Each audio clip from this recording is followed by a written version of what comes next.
en El Financiero Televisión. Aurelio Nuño, coordinador de campaña de José Antonio Meade, está esta noche. Gracias, Aurelio, por estar. ¿Cómo te va? ¿Cómo van las cosas? Muy bien, muchas gracias, Risco. Encantado de estar aquí contigo. Buenas noches. ¿Qué tal el inicio de las campañas? Muy bien, a todo lo que da. Iniciando en estos primeros días, nosotros iniciamos campaña en Mérida el domingo, después de una pausa por los días santos, en un evento muy emotivo, en donde José Antonio Meade presentó sus 7 compromisos con la nación. Y desde ahí hemos estado cruzando al país en una búsqueda de unión que pensamos que es fundamental para el futuro del país, de Yucatán a Sonora, después estuvo en Sinaloa, hoy estuvo en Durango José Antonio Meade, y estamos arrancando muy bien, con mucho ánimo y muy contentos. ¿Tu segunda campaña? Nada más para acotarlo. Mi segunda campaña, sí. Antes no estuviste en ninguna campaña política. Bueno, en realidad la tercera. Trabajé en la campaña de Erubiel Ávila, después en la del presidente Enrique Peña, y ahora en la de José Antonio Meade. Y has ido subiendo ahí en responsabilidades. Sí, claro. Pues sí. ¿Qué ves de distinto? ¿Qué ves de distinto hace 6 años? Por supuesto, el panorama de los porcentajes, el panorama de la situación, de dónde está el PRI en distintos lugares. Erubiel Ávila, yo creo que era simplemente acompañarlo. El propio presidente Peña Nieto, bueno, pues llevaba una campaña también un poco predecible en cuanto a los porcentajes. Se decía que iba a ganar y eso fue lo que sucedió. ¿Cómo ves esta? ¿Cómo ves esta en la que van? Han cambiado muchas cosas. Por un lado, hoy las redes sociales tienen una mayor penetración y hay más instrumentos. Pero las realidades del país también son otras. Hace 6 años, si hacemos memoria, los principales debates de hace 6 años eran, y voy a mi tema favorito, educación. Ajá. Y el gran debate era que el Bester tenía secuestrada la educación, y el gran debate era quién se iba a atrever a recuperar la rectoría del Estado y quién se iba a atrever a ponerle un límite al Bester, quién se iba a atrever a hacer una evaluación universal de maestros, a cambiar el nuevo modelo educativo. Hoy eso sigue siendo un debate, pero por distintas razones. Hoy el Bester ya no controla la educación de este país. Hoy se recuperó la rectoría del Estado. Hoy hay capacitación y evaluación y profesionalización para los maestros. Hoy hay un nuevo modelo educativo y el debate hoy es si eso debe de permanecer o lo quita Andrés Manuel. Sí, ese es el debate. Y digo, la verdad es que... Pero son temas muy distintos. Es tu bebé. Y así me podría ir con varios. La reforma educativa es tu bebé. Bueno, es un proyecto personal casi de Aurelio Nuño. Es un tema en el que hemos trabajado muy fuerte en la conducción y en el liderazgo del presidente Enrique Peña Nieto, y que es fundamental que pueda continuar en el país. Pero no solo es ese. ¿Y tienes miedo? ¿Tienes miedo de que lo quiten? Déjame recordarte, y ahorita voy a este tema, porque no era el único debate. Es interesante ver cómo han evolucionado las cosas. Otro de los grandes debates era que el país tenía uno de los peores servicios de telecomunicaciones, caro, malo y sin competencia.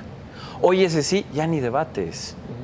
Hoy se hizo una reforma en donde hay competencia, en donde han bajado los precios más del 50%, la penetración pasó de menos del 50% a casi el 80% de Internet. Y eso cambió de manera radical, acuérdate, hace 6 años. Otro debate hace 6 años. ¿Quién se iba a atrever a modernizar la industria energética del país y a permitir inversión privada en el sector petrolero, pero además hacer una revolución en la electricidad y en energías limpias y renovables?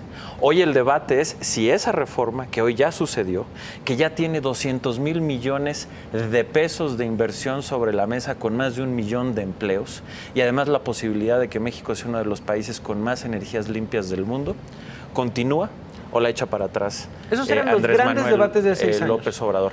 Así es. Hoy el debate y eso ha cambiado, sí, claro, o ha cambiado el enfoque. Y hoy el debate es ¿qué modelo de país queremos? ¿Y la corrupción? ¿El de José Antonio Meade o el de Andrés Manuel López Obrador? Y va en eso, sin lugar a dudas. Un debate central es la corrupción, y ustedes le han dado espacio. Y es un debate la corrupción por lo que ha sucedido en los estados, en donde hay figuras icónicas como el propio Javier Duarte, como el propio César Duarte, Roberto Borge, etcétera.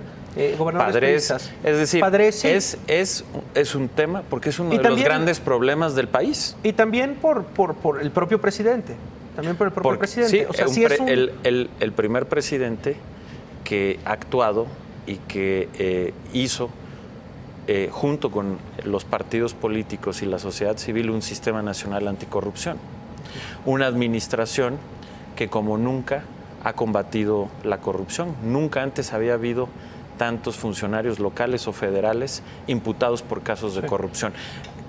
¿Cuál es el tema? Y sin duda, uno de los grandes retos del país es la corrupción y falta mucho por hacer. Es una de las agendas en donde más tenemos que trabajar y eso lo ha dicho José Antonio Meade. Fue el tema central de la campaña del primer spot. Pero es uno, exactamente, pero es uno de los temas de muchos, y yo te diría que de algo más grande. La inseguridad también es otro tema, hablando de los debates. Sin lugar a dudas, central, y donde faltan muchas cosas por hacer, en donde se avanzó menos. Y no tenemos empacho en decirlo. ¿Se retrocedió? Hay agendas en donde no, para nada, y eso se puede medir por los propios índices de cualquier delito que tú me presentes. No se Hoy estamos mejor que cuando inició el gobierno de Enrique Peña Nieto. Ahora, eso no quiere decir que no haya retos gigantescos y tampoco quiere decir que no sea una de las áreas en las que menos se ha avanzado. Lo hemos reconocido y lo ha reconocido José Antonio Meade con toda apertura. ¿Por qué? Porque en ello tenemos que trabajar. Hay otros rubros en los que se ha avanzado más, los que platicábamos hace un rato, energía, telecomunicaciones, educación, etcétera. Pero esto es más grande, Risco. Hoy en esta elección, hay elecciones en donde a lo mejor el debate es sobre políticas públicas específicas. Hoy esta elección es sobre proyectos de país. Y sobre la mesa hay dos proyectos de país, el de José Antonio Meade y el de Andrés Manuel López Obrador. El de Ricardo Anaya y el Frente ni a proyecto llega, porque es una colección de incoherencias en donde son incapaces de siquiera tener una postura común en temas tan elementales como estos en los que tú estamos hablando. ¿Qué opinan en el Frente de la Reforma Energética? Depende de a quién le preguntes. Tendrás una respuesta si es el PAN u otra si es el PRD. Y así con muchos temas. Entonces, eso ni a proyecto llega, quedan en fuerzas básicas.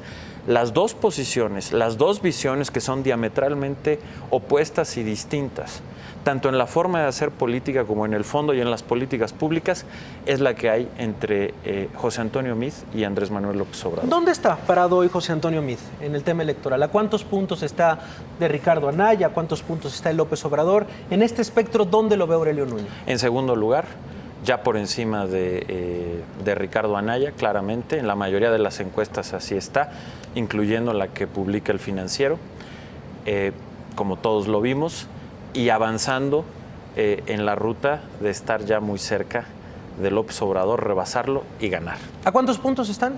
Desde su punto... Depende de la encuesta. Digo, porque la verdad es que hay ejercicios muy buenos, seguro lo conoces, el de Bloomberg, el de Oráculos, que hacen ejercicios de... son ejercicios en el que suman encuestas. Sí, se recolectan encuestas y se Yo te diría que depende de la encuesta. Que sí hoy es muy claro, es que nosotros estamos en segundo lugar y creciendo cada vez más cerca de López Obrador. Cuando hablas con la gente en la comida familiar, en la comida de los domingos, seguramente te ha llegado a ti esta conversación, que es imposible que José Antonio Meade se quite la lápida del gobierno del presidente Enrique Peña Nieto. Un gobierno que tiene un 19% de aprobación, que tiene un 80% de gente que quiere un cambio, un gobierno que por lo menos tiene en este momento a 47 personas que jamás votarían por el PRI. ¿Cómo se va a quitar esa lápida, José Antonio Meade? Mira, yo creo que es un enfoque distinto. Desde nuestra óptica, lo que ofrece José Antonio Meade es continuar con el cambio y la transformación, pero además ir a más. Ir a temas que siguen estando pendientes, estábamos hablando ahorita, en donde se tiene que avanzar más, como la corrupción y la inseguridad, y otros que se tienen que profundizar, como el tema educativo, como el tema de competencia económica, como el tema energético. Pero estamos hablando de un gobierno que ha creado empleos formales como ningún otro. Récord absoluto desde que se mide. Estamos hablando de un gobierno que hizo las reformas que nadie había podido hacer, que logró hacer ese consenso político que ni Obama pudo hacer en su momento y en su país. Y estamos hablando de un partido que, si bien tiene muchas críticas, es también el único partido o el partido con mayor arraigo histórico en nuestro país. ¿Cuáles son un partido que ha construido las instituciones del país y que tiene también una militancia viva, que se siente muy orgulloso de su propio trabajo. ¿Ya tienen a todos los priistas? Sí, por supuesto. Ahora siempre, sí. Siempre. No siempre. Fue difícil. A los buenos. ¿Quiénes son los malos? ¿Quiénes son los malos priistas? Saca tú tus conclusiones. A los buenos. A los buenos priistas ya los tienen. Todos. ¿Cuánto porcentaje hay de buenos y de malos? Que son la mayoría, no. Todos los... mis compañeros de partido es gente muy profesional de distintas generaciones de todo el país. Y mira, y es muy importante, porque sin duda, y lo hablamos aquí con toda apertura, hay muchas críticas, hay malestar en ciertos sectores de la población, sí, pero también hay un priismo vivo, hay un priismo que está orgulloso de su militancia. El seccional que lleva 30 años trabajando, que se levanta todas las mañanas, que ayuda a su comunidad, que hace gestión por su comunidad, que está a favor de un modelo y de una visión de país. Ese priista que dice, oye, yo tengo 30 años, muchos además también son funcionarios públicos, con mucha honra, maestros, enfermeras, doctores, y dicen, yo no soy corrupto, y llevo 30 años aquí. Quitemos ese estigma. En el PRI la mayoría somos gente decente, somos gente comprometida con el país, que vivimos con mucha pasión, que tenemos historia, que nos sentimos orgullosos de la educación pública que hemos creado, de los hospitales, que gracias a ellos hemos podido progresar. Y creo que eso también no se puede perder de vista, al igual que hay una gran cantidad de gente cada vez más enojada, sí, no solo con el PRI, con todos los partidos políticos, que quiere hacer política sin pertenecer a un partido político. Y por eso también el PRI se abrió y por primera vez en su historia y en la de cualquier partido tiene un candidato que no milita en un partido, que es José Antonio Meade. Son los tiempos, y estos tiempos tienen que llevar a una convergencia entre la vida partidaria y la vida de la sociedad civil, y ese puente lo está construyendo José Antonio Entonces ya Meade. Tiene a los buenos priistas en su bolsa, ya va por ¿quién? ¿A quién quiere convencer José Antonio Meade? Y vayamos, no vayamos a todos los mexicanos. Sí, claro. Específicamente, yo estoy seguro que ustedes tienen un público específico. ¿A quién quiere convencer José Antonio Meade? ¿A quién se dirige cuando habla José Antonio Meade? A todos. Esta es una campaña que quiere ir a cada rincón del país a escuchar, a debatir y a mostrar por qué el proyecto de país, este rumbo de país, es el que le conviene a México y es mejor que el de Andrés Manuel López Obrador. ¿Por qué hay estas dos opciones hoy? ¿Y por qué la de José Antonio Meade, que es una política de unión, mientras que la de López Obrador es de dividir? Unir sin rencor. López Obrador divide con rencor. La de José Antonio Meade es una visión de estabilidad, de certidumbre, de progresar a través de tus méritos y de la educación. La de López Obrador es la de la ocurrencia y la de la destrucción. Amnistía, perdonar a los criminales, echar atrás una reforma educativa que costó mucho trabajo para regresar al viejo corporativismo de la Coordinadora y del Bester. Echar atrás una reforma energética que hoy tiene, como decíamos hace un momento, 200,000 millones de dólares de inversión y más de 1 millón de empleos. Esos son los dos proyectos de país, las dos visiones son diametralmente distintas, opuestas. La elección que tengamos los mexicanos va a llevar a México en una ruta u otra. Y esos son el gran debate que vamos a tener. Y otra vez, en ese aspecto, esta es una elección muy especial, porque no todas las elecciones son así. Sí. Hay elecciones en México y en el mundo en lo que se debate son matices de política pública. En esta se está debatiendo el modelo de país. La palabra, la verdad, y te lo digo, seguramente también te ha llegado hasta tus cuartos de guerra, es esta gente que se encuentra y que dice, híjole, es que Meade, pues sí, puede representar una persona que ha vivido con lo que ha ganado, puede representar un tema de que varias veces ha sido secretario, la figura de Meade. Pero todos llegan a la conclusión de cuándo se va a separar del presidente Peña Nieto. Seguramente es un comentario que te ha llegado y seguramente ha llegado también a este cuarto de guerra. ¿Separarse del presidente Peña Nieto es posible? Él mismo lo ha dicho. Aquí de lo que se trata es de hacer énfasis en los temas y en las ideas. Y de lo que se trata es de saber reconocer en dónde no hemos avanzado suficiente, como seguridad y corrupción, y dónde sí hemos avanzado, como en competencia económica, energía y educación. Este tema del deslinde es muy del viejo régimen. Cuando no había competencia o la competencia era muy pequeña y el PRI era un partido hegemónico, la lógica política llegaba a que el candidato del PRI, que de facto era ya el próximo presidente, tuviera que deslindarse del presidente en funciones.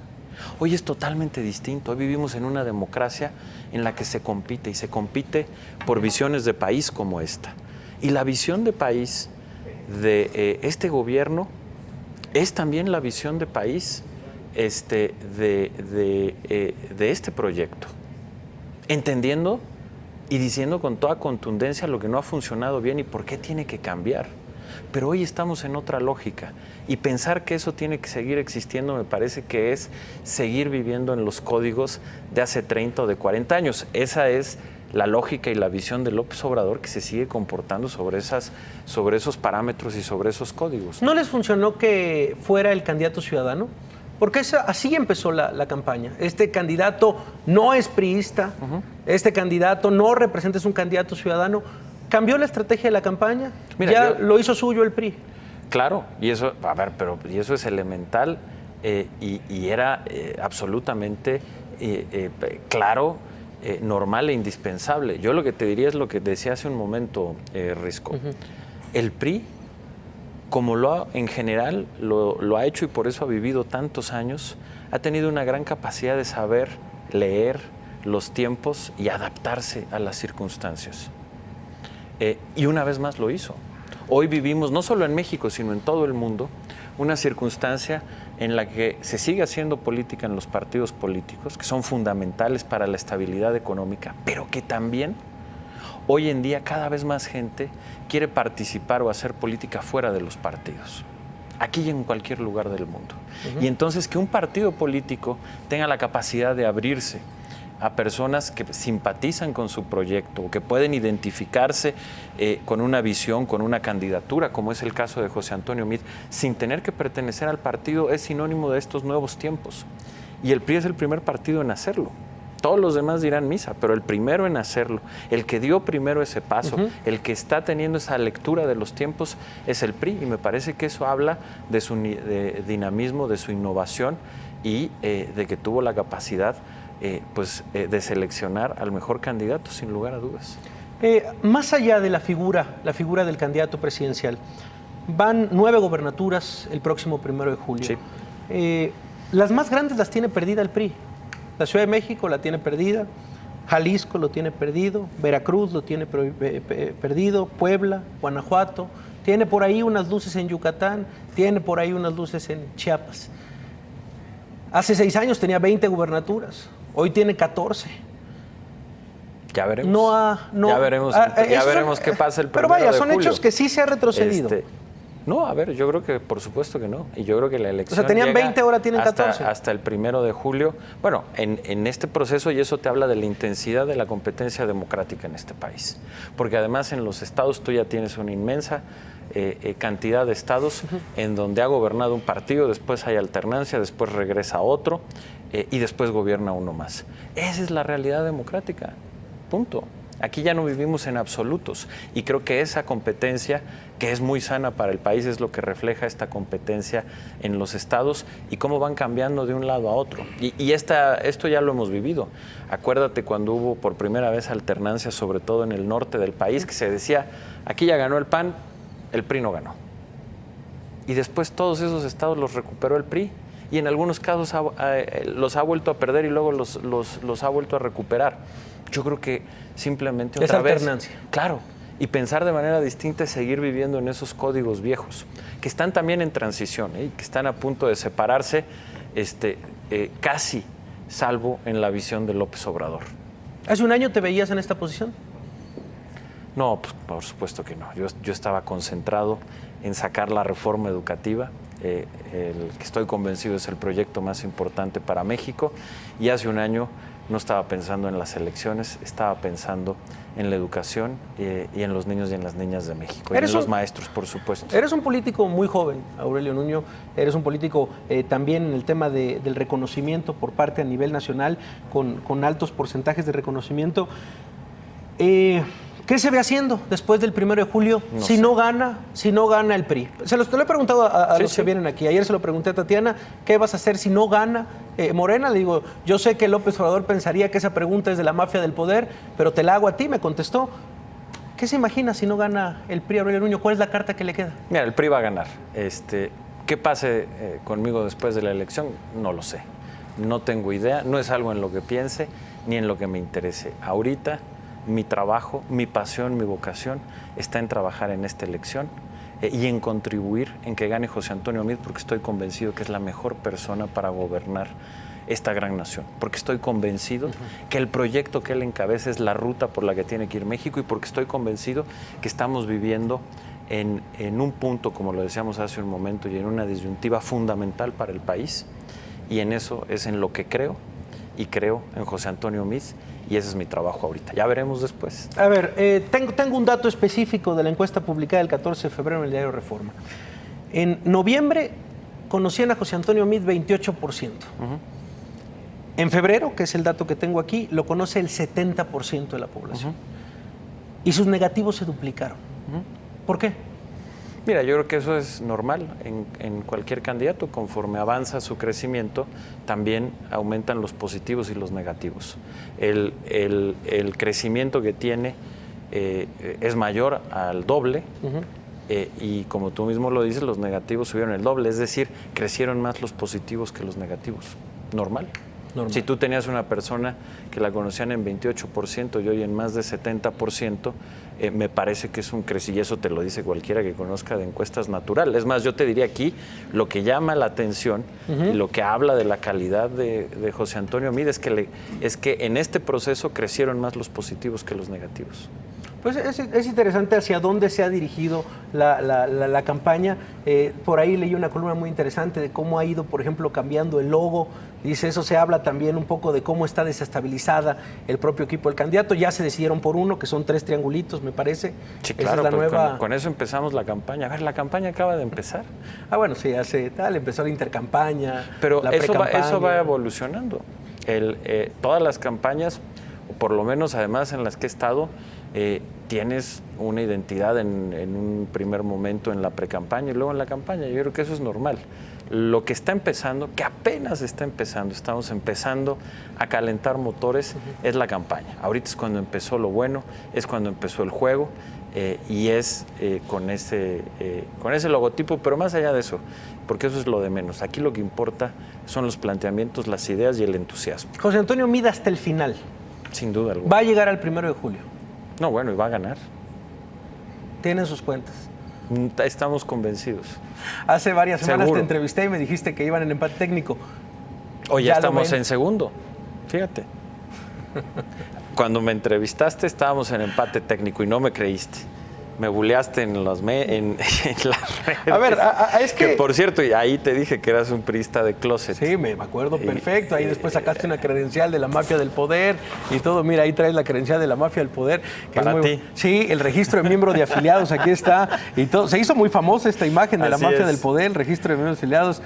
Sí, lo tengo perfectamente claro. Y yo te dije, en aquel entonces... Te dije, estábamos en empate técnico y vamos avanzando. Pero el empate técnico, no, bueno, sí, en aquel momento dije, ¿a cuánto están de López Obrador? Y me dijiste empate técnico. Y te dije, Aurelio, por favor. No, de Anaya me dijiste, y estamos en segundo lugar. Te dije, Aurelio. Perdón, empate técnico y hoy en segundo lugar. Así que no están peleando con Margarita. No, el cuarto lugar. No, hombre, no. En todo caso, tal vez algunas ideas, nada más. Algunas ideas con Margarita. A todos les pregunto lo mismo, ¿en qué es bueno José Antonio Meade? ¿Cuál es su fuerte? ¿Cuál es el fuerte de José Antonio Meade? Su visión, su capacidad de hacer acuerdos y, en síntesis, yo te diría, en capacidad de gobernar. En eso se ha especializado. En eso es extraordinario, no solamente por los conocimientos técnicos, sino por esa capacidad de hacer acuerdos. Y hoy ese es precisamente el liderazgo que queremos. Ese es el liderazgo que necesita el país. Esa es la visión y el liderazgo que está ofreciendo. Esa capacidad de ver hacia adelante, esa capacidad de saber construir acuerdos, de unir al país, de hacerlo sin rencor y de saber cuál es el rumbo que tiene que seguir la nación. Que eso es la visión de los estadistas, ese es lo que tienen que hacer los presidentes de la República. Y me parece que en ese aspecto no solo tenemos al mejor, sino que está hecho de cuerpo entero para ello. Pues esperemos que esos malos priistas no se vayan con Anaya. Esos ya están con López Obrador, empezando por él. Los malos priistas se fueron con López Obrador. Empezando por él. Pues él estuvo en el PRI. A él también le diste la de la mafia del poder. En un PRI muy... Sí, exacto. A ver, en un PRI muy viejo. López Obrador sigue pensando de esa manera y con distorsiones terribles, porque además es con una falta de seriedad absoluta. Están allá. Bueno, pues Aurelio Nuño, que sea la primera de muchas conversaciones. Gracias Encantado por de estar aquí, esta noche por acá y estamos, por supuesto, siguiéndote Gracias. dentro de la campaña. Vamos a ir a una pausa.